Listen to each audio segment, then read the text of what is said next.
Lección 10 para el 6 de diciembre del 2014. Llorad y aullad. Es el título de la lección que vamos a analizar dentro del libro de Santiago. La lectura bíblica la encontramos en Mateo 6:21. Versículo que nos recomiendan para memorizar. Porque donde está vuestro tesoro, allí estará también nuestro corazón. El análisis va a estar fundamentado en el capítulo 5, los primeros versículos del capítulo 5, del 1 al 6. Vamos a ir pormenorizando esta parte de la lección. Se hará justicia. Comienza el domingo 30 de noviembre. Se hará justicia. El capítulo 5 de Santiago comienza con un fuerte impacto. Vamos ahora, ricos, llorad y aullad por la miseria que os vendrán. Dice el tremendo impacto, Santiago 5:1. Sin duda, eso habría logrado la atención del lector. Santiago 1:10 y 11 recuerda a los ricos la transitoriedad de la riqueza, dice el folleto. En el capítulo 5 insta a los que obstinadamente se aferran a la riqueza a llorar y a aullar. Tremendo, ¿verdad?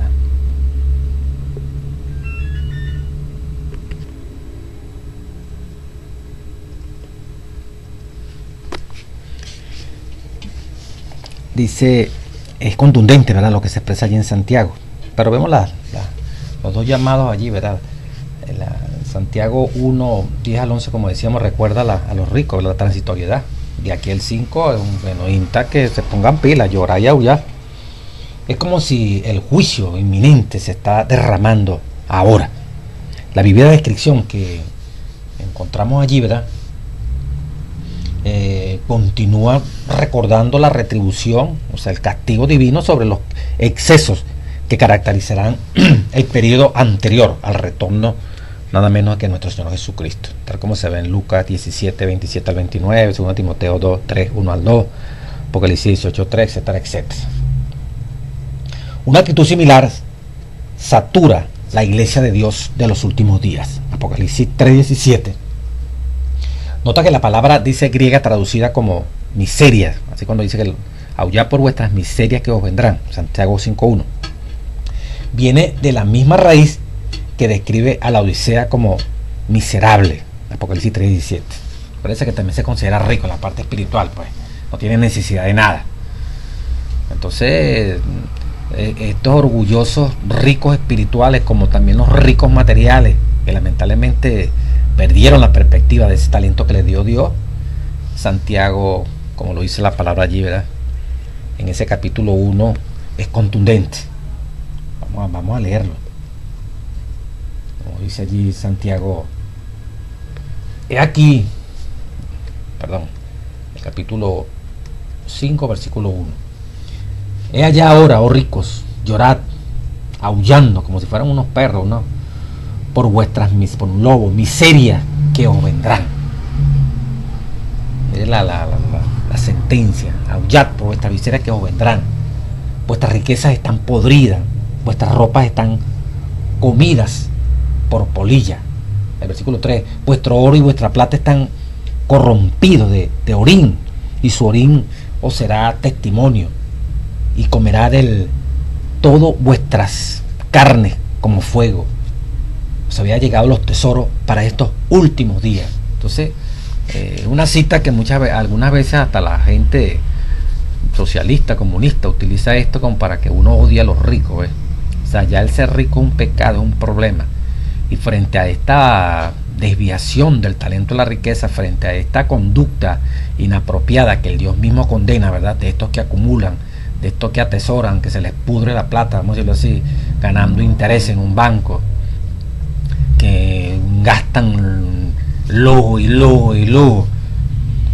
Dios llama la atención a ese excesivo despifarro de recursos.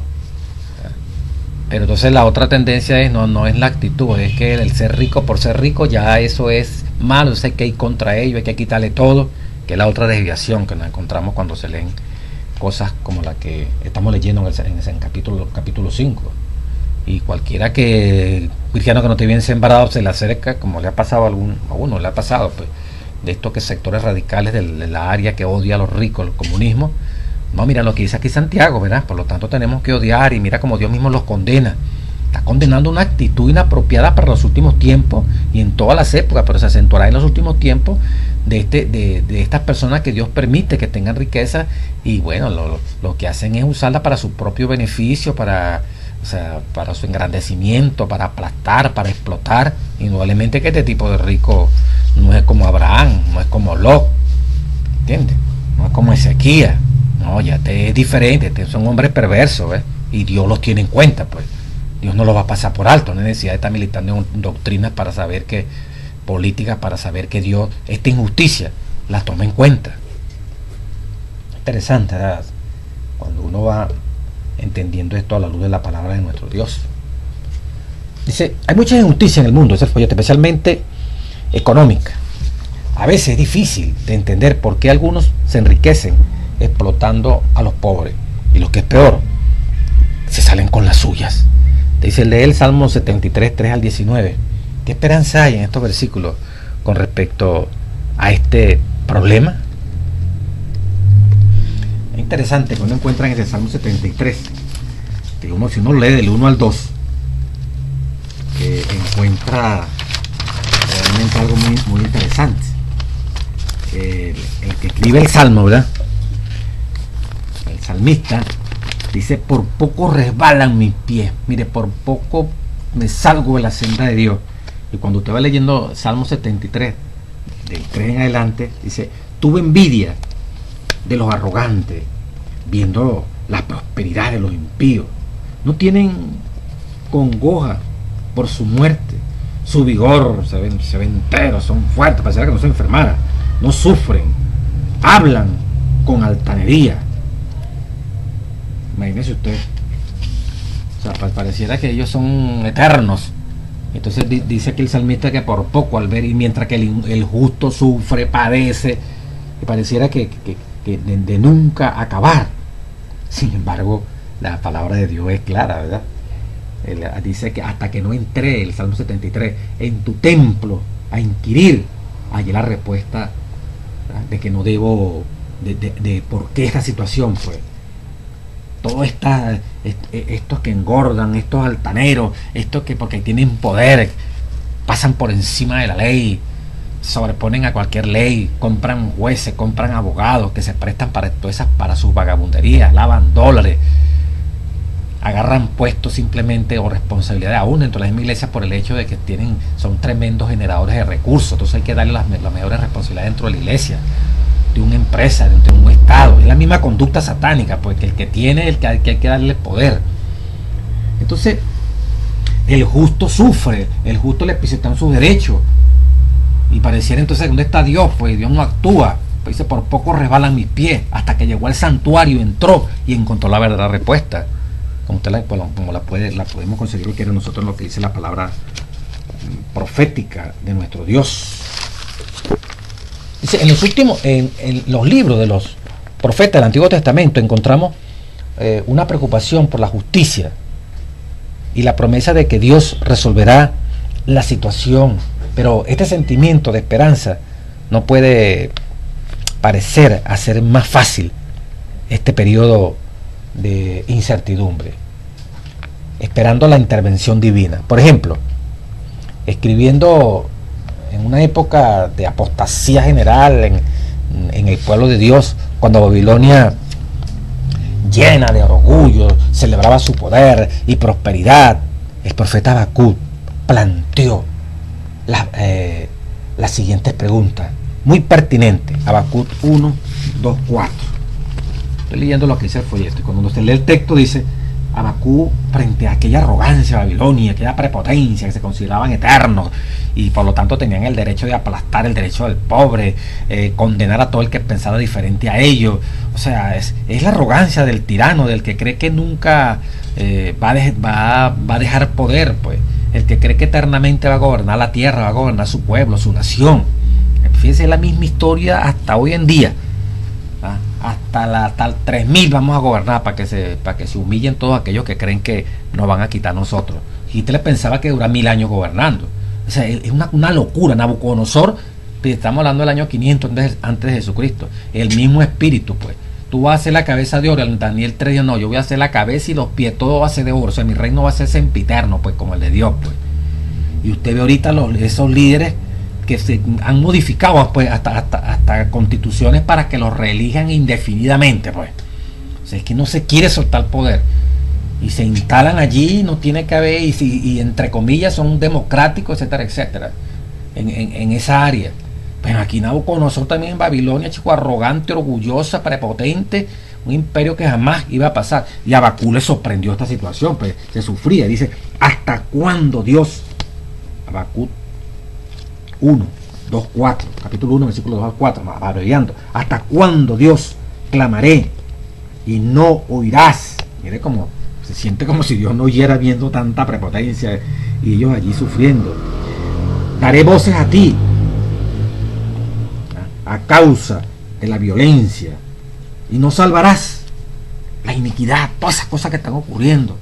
Señor, ¿hasta cuándo esto? Clamo a ti. Dice aquí, ¿verdad? A causa de esta violencia que está ocurriendo aquí. Qué tremendo, Señor. ¿Por qué haces ver iniquidad? ¿Por qué me haces ver iniquidad? Maldad.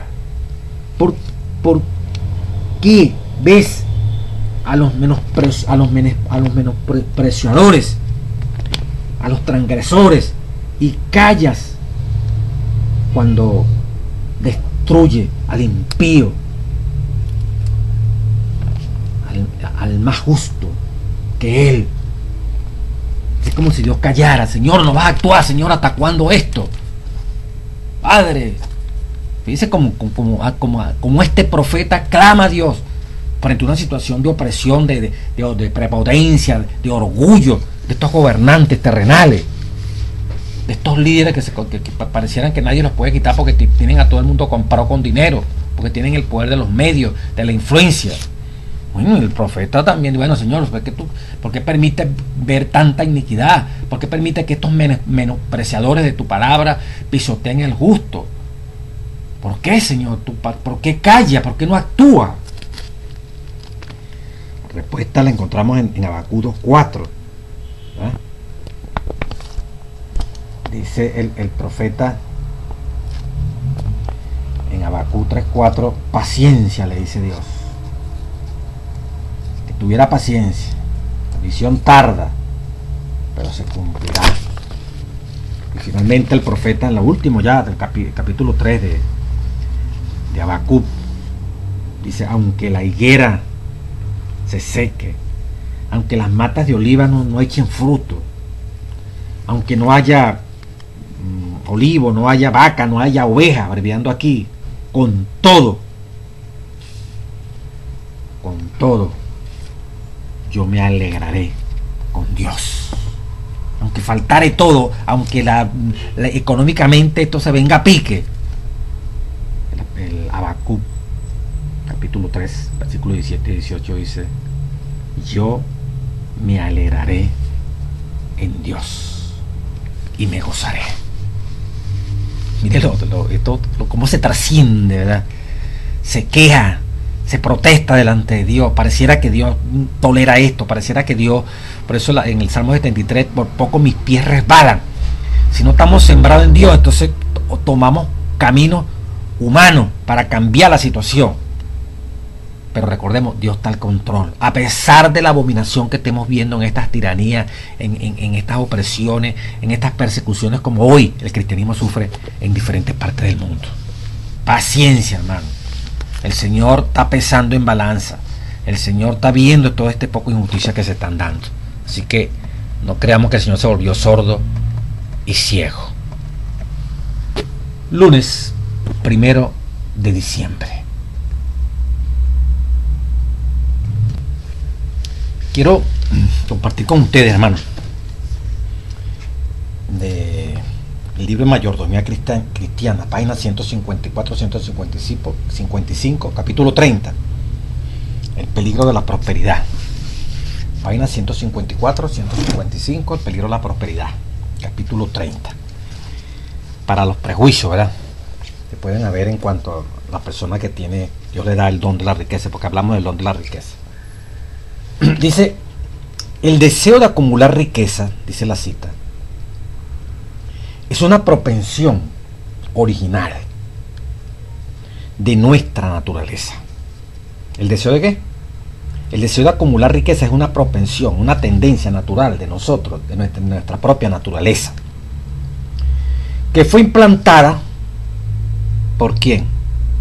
Usted debe saber quién la implantó. Se equivocó si dijo el diablo. Dice que fue implantada allí por nuestro Padre Celestial. ¿Qué fue lo que implantó nuestro Padre Celestial en nuestra naturaleza humana? Página 154-155, Mayordomía Cristiana, capítulo 30, el peligro de la riqueza. El deseo de acumular riqueza es una propensión original. Es una propensión original de nuestra naturaleza que fue implantada allí por nuestro Padre Celestial para que sirviera a fines nobles. Dios puso eso. Que se pervirtió, esa es otra cosa. Dios da la riqueza y Dios permite la pobreza. Ambos, el rico y el pobre, se encontraron. Proverbios 22:6, no me equivoco. A ambos lo hizo Dios. Pero mire lo que estoy leyendo aquí. Esa propensión de acumular riquezas es algo natural, que Dios permitió que hombre y mujer la poseyéramos, pero para utilizarla para fines nobles, no egoístas, no como lo que dice aquí Santiago, para acumularla, que se pudriera mientras el salario, mientras los pobres claman, mientras hay necesidades. Eso es lo abominable, es lo satánico. En Santiago 5:2-3, ¿qué advertencia hace aquí Santiago? Aunque las palabras son duras. ¿De qué clase de riqueza está hablando? ¿Y cuál es el mensaje básico? Bueno, la clase de riqueza, está hablando de riqueza material, eso no tiene ninguna duda.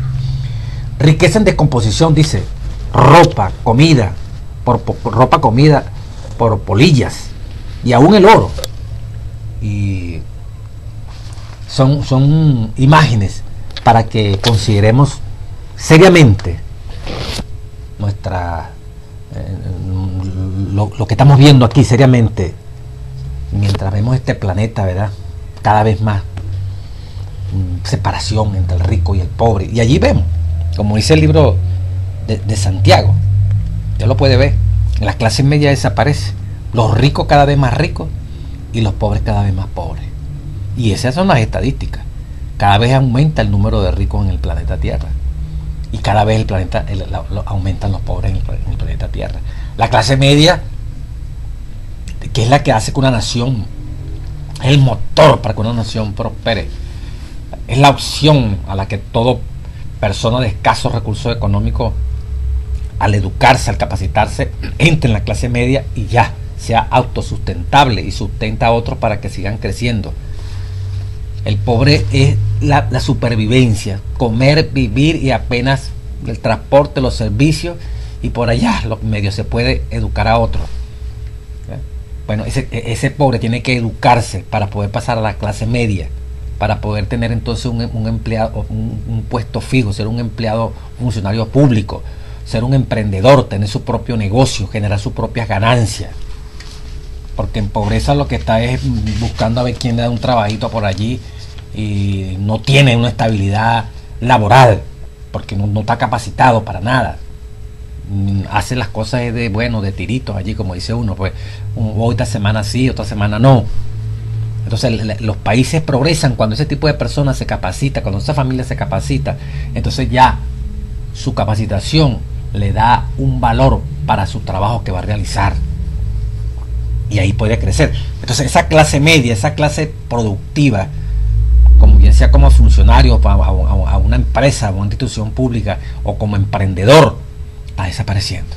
Entonces los ricos más ricos y los pobres más pobres, tal cual como lo decía el libro nada menos y nada más de Santiago. Para los últimos días se acumuló riqueza, los bancos son los que ganan más plata, bueno, en cualquier sistema, son los que tienen mayor ganancia, a costilla de que uno, por la desconfianza o simplemente por el egoísmo exacerbado de un cristiano no cristiano, que los bancos inviertan en todo lo que ellos quieran. Eso nosotros no sabemos nada, nosotros depositamos la plata, ¿qué hace el banco con eso? No nos interesa. Lo importante es que nos la tienen cuidadita allí, pagamos intereses, y ellos nos cobran por tener esa cuenta nosotros allí, pues. Ellos ganan, ellos trafican, ellos comercializan con nuestro dinero, mientras la obra de Dios necesita. Mientras la obra de Dios hay que proyectarla, construyendo más un centro de atención de salud, centro de rehabilitación para el drogadicto, refugio para hombres mujeres que andan en la calle, o sea, miles de formas de poder atender necesidades, lugares donde puedan servir de refugio para personas que tienen que dormir aquí, como en estos países de Sudamérica, Centroamérica, en la calle, mientras tienen un paciente en el hospital, porque no hay un lugar donde esas personas quedarse. Que cada iglesia pudiera, cerca de un hospital, pudiera tener una casa, un refugio, para que esa gente que viene de lejos y tiene que dormir en la calle, llámese esposa, llámese esposo, llámese hijo, lo que sea, tenga un lugar digno donde uno le pueda predicar, donde ellos puedan pasarla 15 días, una semana, 3 días, que fueron atendidos por los hijos e hijas de Dios, no tirados en un suelo, desconociendo a la misma ciudad, esa gente que viene de los campos. Invertir recursos para tener una casa para ese tipo de personas, para esos muchachos que los agarró la droga, hijos de adventistas, hijos de no adventistas, igualitos, poderlos tratar, tener lugares donde podamos atender tantos ancianitos que necesitan, mujeres que fueron maltratadas y están echadas a la calle, no hayan donde, para tener un lugar donde atenderlas, donde asesorarlas, donde puedan dormir mientras se estabilizan y consiguen un lugar de trabajo. Todo eso hace falta, ¿entiendes? Tener una empresa donde están tantos hermanos que están desempleados y que necesitan buscar la manera de constituir una empresa donde se produzca servicio, alimento para la población, pero que ellos a la vez tengan allí un sustento. Ese es el recurso bien empleado. Eso es lo que quiere Dios. No que entonces los bancos estén invirtiendo en cosas inmobiliarias, en armas, en anticonceptivos, en semillas, en transgénicos, a costilla de mi plata, a costilla de su plata. Que tenemos que abrir los ojos, ¿verdad? Porque Dios está viendo, ¿verdad? Esa poquita, mucha plata que está ahí ahorrándose, ¿verdad? Enriqueciendo a los que son más ricos y empobreciendo a los que son más pobres. Dice, considera los siguientes personajes y describe el efecto el efecto de la riqueza o su ausencia. El caso de Nabal, primera de Samuel 25, 2 al 11. Ya usted conoce ese Nabal, tipo orgulloso, prepotente, ¿verdad? Muy rico, dice la Biblia, ¿verdad? Muy rico. Y lamentablemente muy rico y duro. Mala obra. David le pidió ayuda y desconoció a David. Desconoció todo el bien que a los trabajadores de él David había compartido y les había ayudado. Tipo egoísta, tuvo que meterse a Abigail porque si no hubiera muerto frente a esa respuesta de David solicitando, ¿verdad?, que le facilitaran alimento, bebida, agua para sus compañeros que estaban allí en el desierto. Entonces te sale que no, que quién es él. Ante tal arrogancia, David, bueno, prácticamente lo mandó a matar. Si no ha sido por su esposa, se salva. Y después el orgulloso prepotente, ¿verdad?, rico, poderoso, pero sin obras, duro de corazón, lo sorprendió la muerte para que no fuera tan egoísta. Ezequías, bueno, ese otro, Segunda de Reyes 20, 12 al 19. Una prosperidad tremenda que le dio Dios. Y cuando vinieron de Oriente, ¿verdad?, cuando vinieron a ver lo que este hombre tenía allí, ¿verdad?, mostró todo, pues. Mira toda la riqueza, como si él fuera el dueño de esa riqueza. Allá Nabucodonosor especialmente, toda la gente de Babilonia le mostró todos esos tesoros, mejor dicho. Bueno, más adelante el profeta le dijo, bueno, en vez de mostrarle el poder de Dios que genera la riqueza, no, mira toda mi riqueza. No hay un rincón, pues, del palacio para mostrarle estos mensajeros que venían de Babilonia. Despertó la ambición.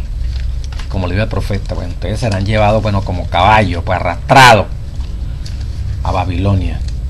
¿Qué le mostraste? Bueno, lo que está aquí. Pues no le hablaste de Dios, que Dios es el que da todo esto. Pero así son los seres humanos.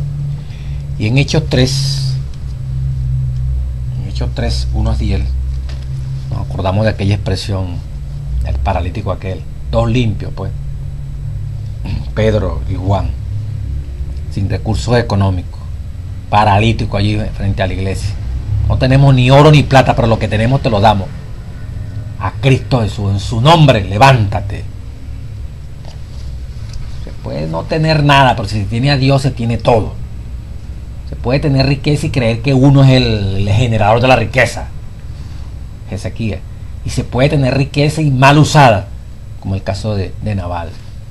Lástima que no pusieron aquí los otros casos, ¿verdad?, de bien usadas, ¿sabes?, como el caso del mismo Isaac, el mismo Abraham, el mismo Job, rico, los más ricos del Oriente, y supieron usar esos talentos. Dice la parte aquí final, más de este día lunes.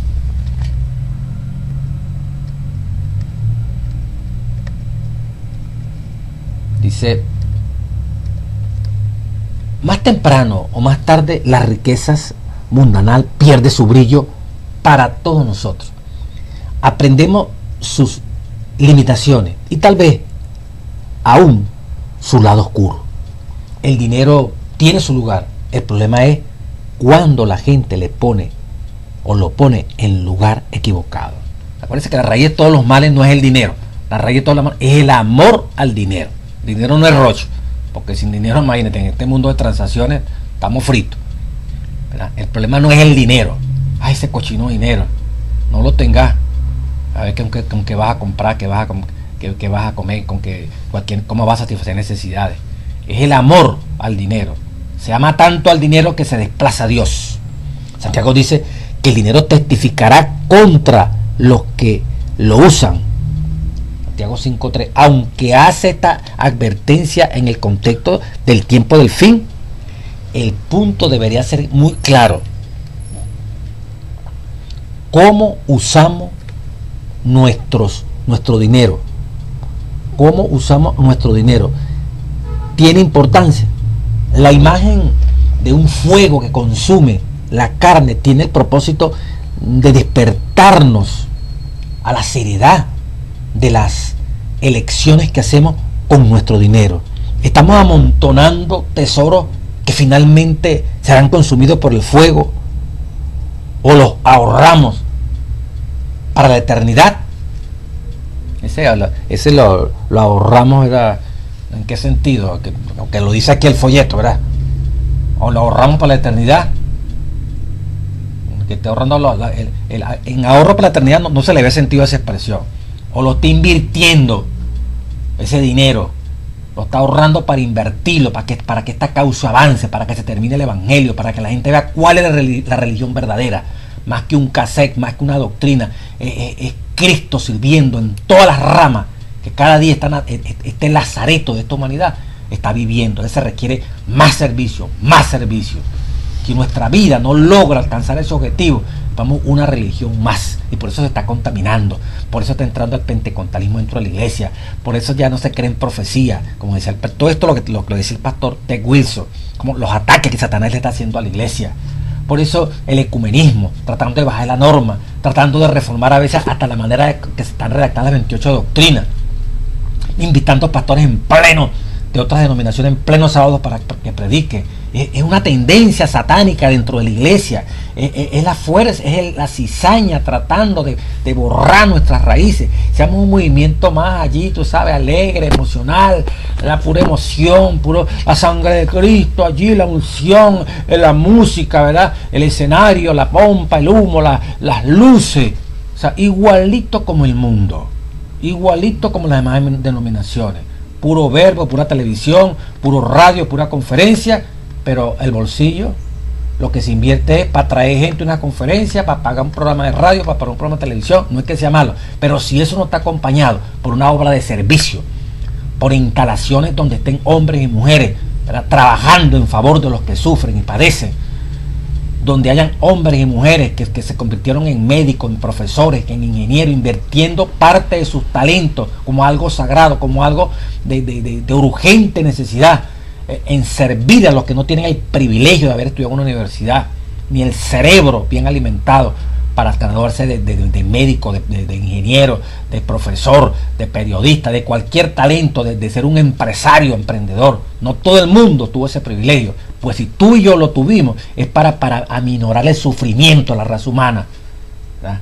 No para puro estar hablando en una televisión, aquí como estoy hablando aquí en internet, o en una radio, o conferencia. Todo eso tiene sentido cuando la gente vea que realmente nos salimos del montón, porque trascendemos la palabra, el verbo, y vamos a caminar, vamos a embarrarnos los pies de la tierra, del polvo, ¿entiendes?, del calor de un pavimento, de las piedras de una calle, a subir cerro, a bajar cerro, a penetrar montaña, llevando el mensaje de la salud, llevando el mensaje de servicio de quien es amo del cielo y dueño de la plata y del oro. Si no, no tenemos vida, hermano. Una religión más que cada día se está contaminando y se requiere de hombres y mujeres que sonemos las alarmas, ¿entiendes? Es más claro, el folleto nos advierte, Ted Wilson, presidente, anonadado por los terribles ataques. La interpretación profética nuestra está siendo cuestionada. La creación está siendo cuestionada.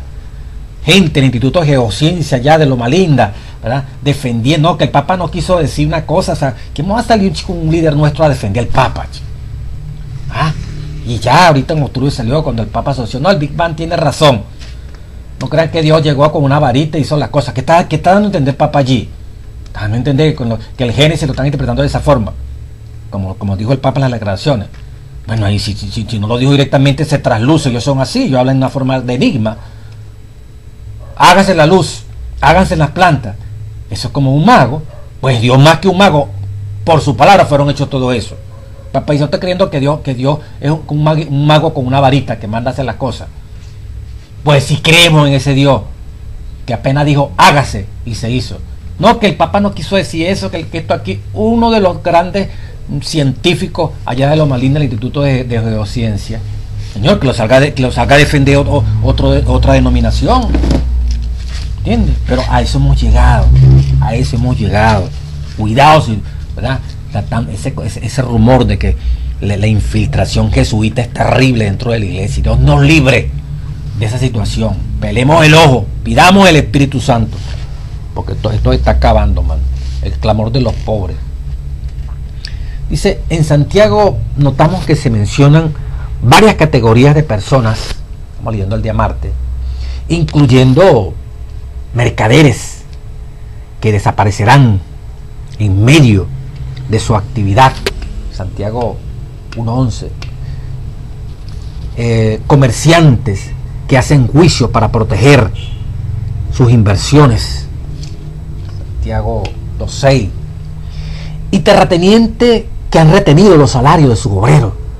Santiago 5:4. Estos versículos describen a los ricos en forma negativa, basados en su condición, en su conducta pasada, su actitud presente y su castigo futuro. Estas personas han acumulado tesoros, Santiago 5:3, a expensas de los pobres. Interesante lo que dice aquí, ¿verdad? En Santiago notamos que se mencionan varias categorías de personas, incluyendo a mercaderes que desaparecerán en medio de sus actividades. Santiago 1:11. Comerciantes que hacen juicio para proteger sus inversiones, Santiago 2.6, y terratenientes que han retenido los salarios de sus gobiernos, Santiago 5.4. Entonces, se está describiendo allí, Santiago está haciendo un análisis, ¿verdad?, de esta gente que tiene posesión, que son ricos y que explotan y que llevan a los tribunales a los pobres, ¿verdad? Entonces en la iglesia, ay, sí, los admiran a estos que actúan injustamente, ¿verdad? Es tremendo, ¿verdad? Y finalmente hablan en el 5 de estos grandes terratenientes explotadores de grandes tierras, pues.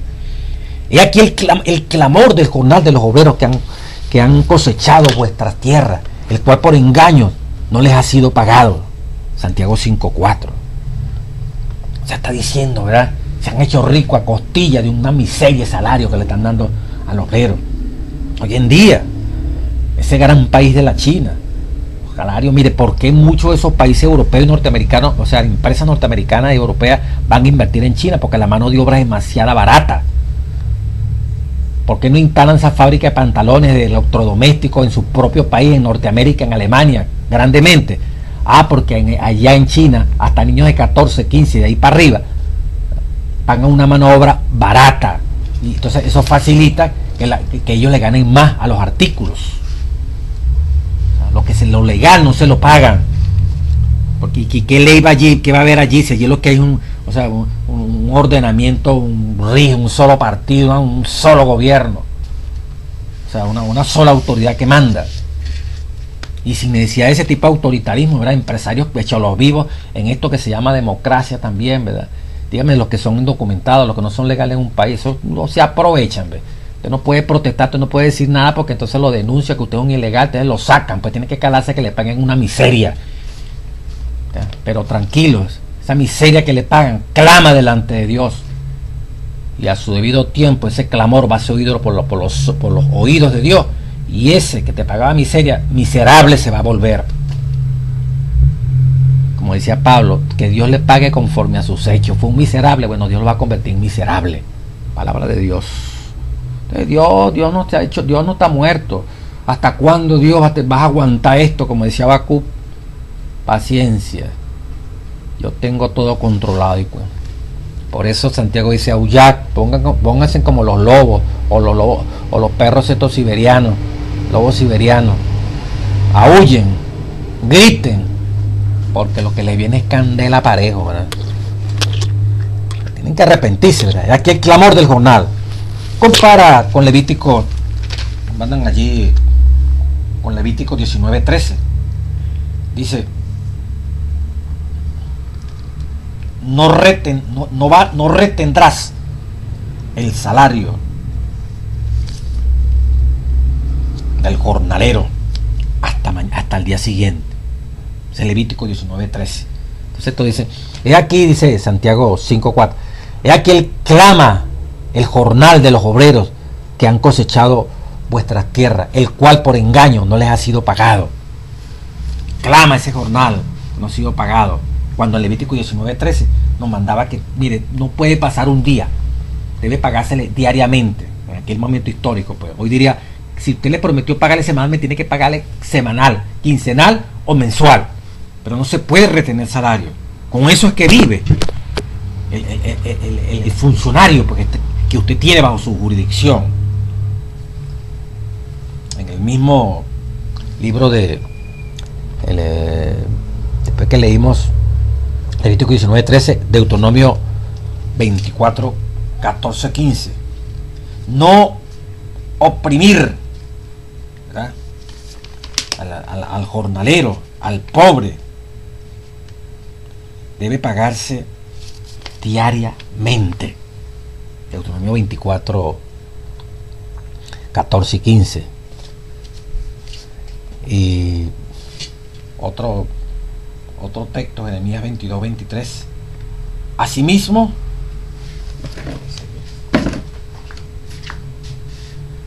clamará a Dios cuando usted y yo, pues que hemos concertado un salario, no lo pagamos, como dice el libro de Jeremías 22, 13, clamará a Dios ese pobre y Dios hará justicia con aquel que abusó por no querer pagar lo que tenía que pagar. Dice, en el Israel de los tiempos bíblicos, tan pronto como pagaban los jornales, muchos de los obreros, si no todos, usaban su dinero para comprar alimento para su familia. Retener salario a menudo significaba que la familia pasará, bueno, no comiera por ese día. El que ocupa Santiago aquí era un asunto serio, lo que está ocupando aquí, ¿verdad? Entonces, no es extraño que Santiago habló tan dramáticamente contra los que retienen los salarios de aquellos que trabajan para ello. Ya es malo defraudarlos, defraudar a alguien en algo, pero que alguno que es rico acumule riqueza robando los pobres, dice el folleto, es pecado, no solo contra los pobres, sino también contra el cielo. Y como dice Santiago, a su debido tiempo será atendido el clamor de los pobres. No va a hacer todo. Dios va a actuar. Esa es la palabra santa. La riqueza acarrea grandes responsabilidades. Ese testimonio para la iglesia, el tomo 2, página 601. Las riquezas acarrean grandes responsabilidades. Obtener riqueza por medios injustos, estafando en las transacciones comerciales, oprimiendo a la viuda o al huérfano, o acaparando riqueza y distendiendo las necesidades, o sea, no tomando en cuenta las necesidades de los indigentes. Finalmente traerá la justa retribución descrita por el inspirado apóstol. Velad ahora, ricos, llorad y aullad por las miserias que os vendrán. Toda la forma ilícita de obtener riqueza, de obtener plata, de sacar de provecho un negocio, aprovechándose de la ignorancia de alguien, aprovechándose que las personas la ven como tonta, aprovechándose del momento para especular y poner las cosas bien caras, y no importa si no tienen con qué pagar, bueno, no se le vende. Aprovecharse de coyuntura, ¿verdad?, para sacarle los ojos al que necesita, y porque está enfermo, porque tiene que comer, porque requiere para solucionar algún problema. Si no cambia de conducta, hermano, lo que le viene es candela. Aullad pues, como dice aquí, testimonio para la iglesia, tomo 2, páginas de 101. Velad ahora, ricos, llorad y aullad por la miseria que os vendrá. El día miércoles dice, gordos y felices por ahora. Santiago 5:5, mira lo que dice la palabra. Santiago 5:5.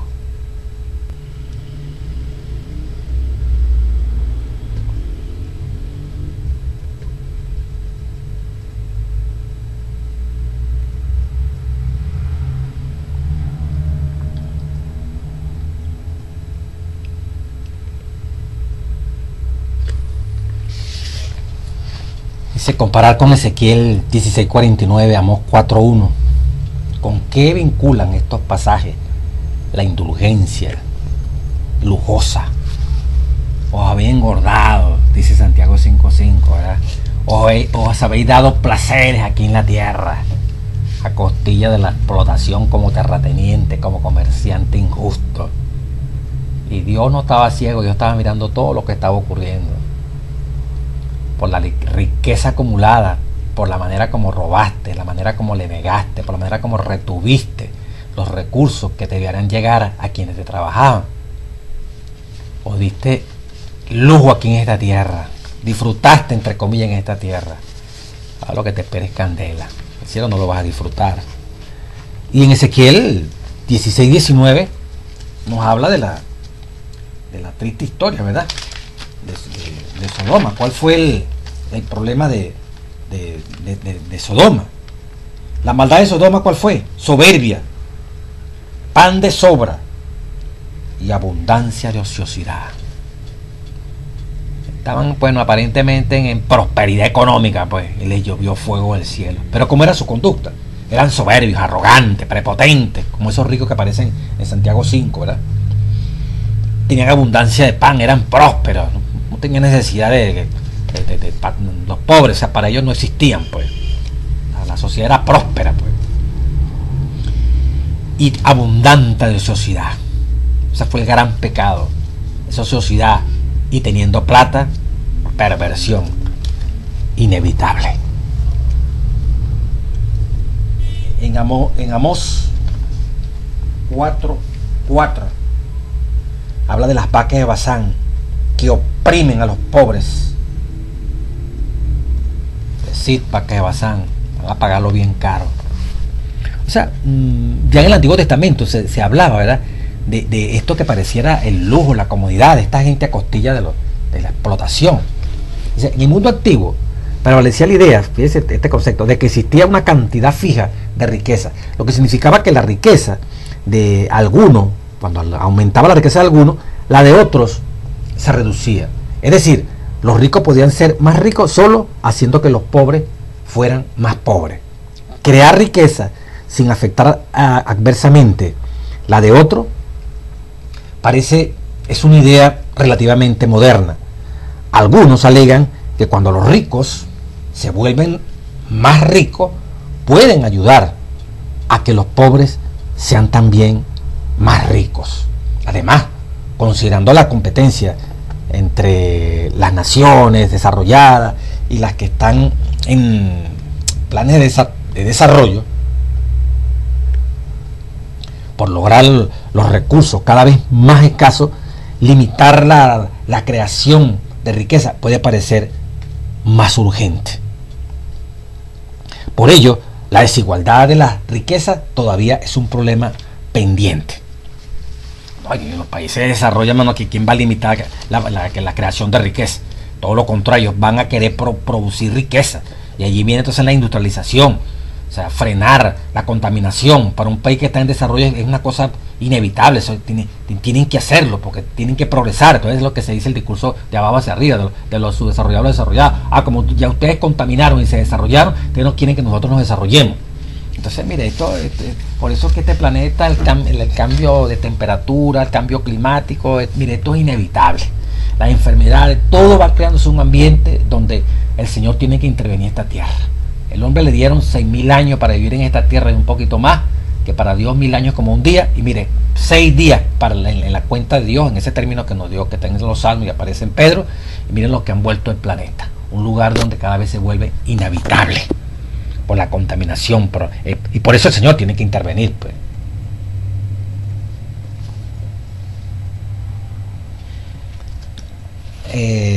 En esta parte también habla, ¿verdad?, del asunto de Lázaro y el rico allí, ¿verdad?, que se ve. Y mucha gente dice, bueno, ahí está el rico donde terminó, mira el pobre donde terminó. Allí esa parábola lo que está describiendo es el destino eterno se fija aquí en la tierra. Es una parábola. El seno de Abraham, quiere tener el seno, el pecho de Abraham, ahí van ahí todos los justos, como el Lázaro que aparece allí, ¿verdad? Es absurdo, lo que aparece en Lucas 16, 19 al 31. El cielo es el pecho de Abraham. No, es simbólico, por eso es parábola. Hay un abismo entre el cielo y el infierno. El infierno allí es el Hades, aquí la tierra. Sabemos que aquí no hay ninguna gente quemándose bajo la tierra. Es una parábola. Pero allí lo que se está diciendo es, verdad, que mientras uno hizo de su riqueza su mundo, su Dios, e ignoró al que estaba allí al pie de la casa de él, lo pasó por alto. El otro no lo robó, no lo maltrató, sino que le esperaba que migaja le diera. Bueno, en esa condición, y sin entrar en controversia con el que tenía, dice, a la final ese alcanzó el reino de los cielos, y el otro con su prepotencia seguramente ya pensaba que el cielo lo tenía ya ganado por la plata y por la buena casa y por el buen empleo que tenía y por los hijos, que está chévere, todo. Ese se perdió. Y cuando le dice a Jesús, entonces le dice, bueno, cuando Jesús le plantea en la parábola, ¿verdad?, uno goza allí con Dios y el otro está perdido, sufriendo. No hay vida, como si estuviera allí en esa sepultura, ¿verdad?, en ese lago de fuego donde se va a destruir para siempre. pide que salga alguien de los que no supieron vivir la vida como debe ser en la tierra, para que le avise a su familia, para que no venga a caer donde él está. Jesús le dice, no, si aún enviara a alguien de los que, como tú, para que les avise, mire, pónganse pilas, vivan la vida como debe ser, porque no van a terminar quemándose, no oirían. Ahí tienen a Moisés, ahí tienen el Antiguo Testamento. Así que el destino se decide es aquí en la tierra.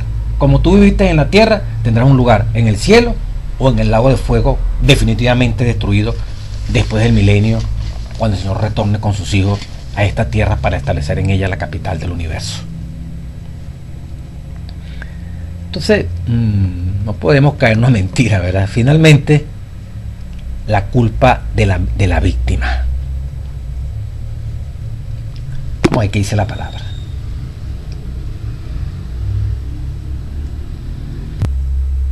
Santiago 5:6, aparte del jueves. Vamos a leerlo.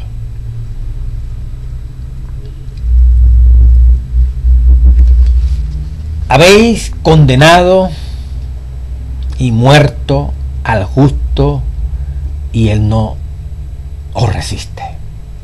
Por eso que había dicho en el 5, habéis vivido en deleite sobre la tierra, engordando, ¿verdad?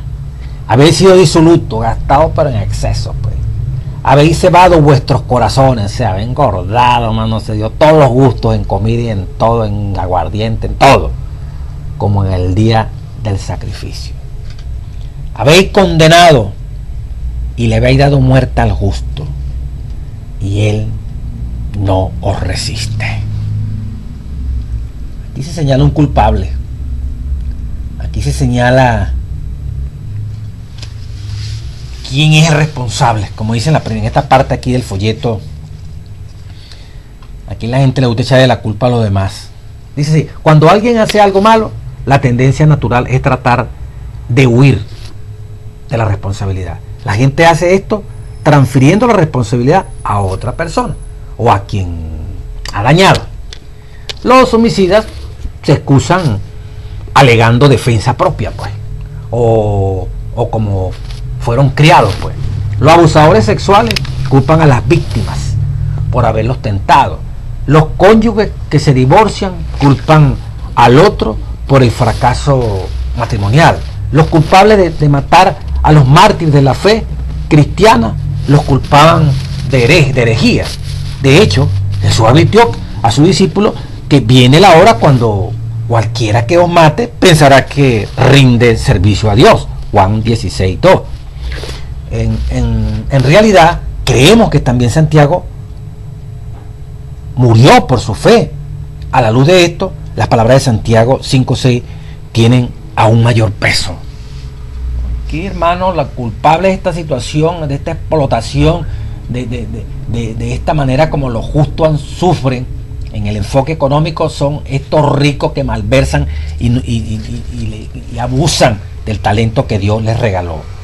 Habéis condenado y dado muerte al justo, y él no hace resistencia. ¿Cuántas veces has condenado a otro y luego te diste cuentas de que realmente tú estabas equivocado? Pregunta aquí el folleto del día jueves.